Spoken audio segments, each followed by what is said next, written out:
মালদা জেলার কালিয়াচক 3 নম্বর ব্লকের বৈষ্ণনগর থানার বাখরাবাদ গ্রাম পঞ্চায়েতের সুখদেবপুর গ্রামে বর্ডারে 3 দিন ধরে ফ্ল্যাগ মিটিং হয়েছিল বিএসএফ এবং বিডিআরের মধ্যে বাংলাদেশের। তার মধ্যে কোনো সিদ্ধান্ত নেওয়া হয়নি। সিদ্ধান্ত তো এই যে ওরা বাংলাদেশরা বলছে যে আমরা তার ভাড়া করতে দেব না, কিন্তু ভারত চাইছে যে তার ভাড়াটা হোক। এই জন্যে কালকে দুদিক থেকে লোক এসেছিলো, বিএসএফরাও ডেকেছিল, কিন্তু কোনো সিদ্ধান্ত নেওয়া হয়নি। হই হুল্লো হয়ে কালকে বাড়ি চলে এসেছিলো সবাই, বিএসএফ বাড়ি পাঠিয়ে দিয়েছিল এবং সুখদেবপুরের বাসিন্দা সবাই গিয়েছিল বর্ডারে। ভারতবর্ষের পশ্চিমবঙ্গের মালদা জেলার সুখদেবপুর গ্রামের বাসিন্দা। এটা আমাদের বাংলাদেশ বর্ডার। ওই পাশে বাংলাদেশ দেশ আছে।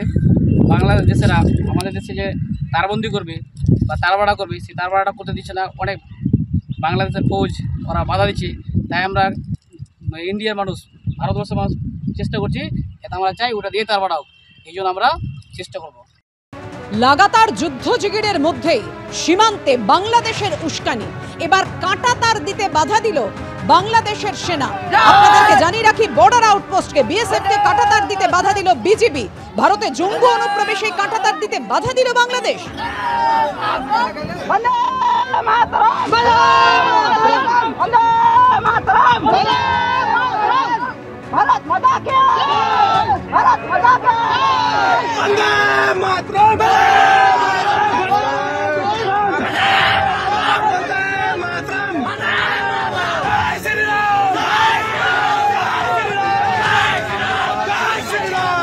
অর্থাৎ যেখানে অনুপ্রবেশ রুখতে তৎপর ভারত, সেখানে কাঁটাতার দিতে বাধা দিল বিজিবি।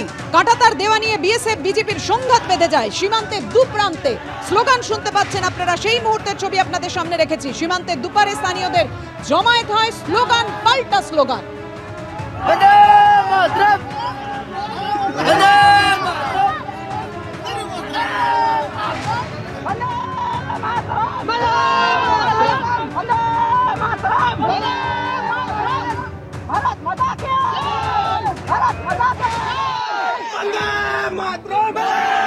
আর এখানেই প্রশ্ন উঠছে, জঙ্গি অনুপ্রবেশের সুযোগ করে দিতেই কি বাধা দিচ্ছে ইউনূসের সরকার কাঁটাতার দিতে?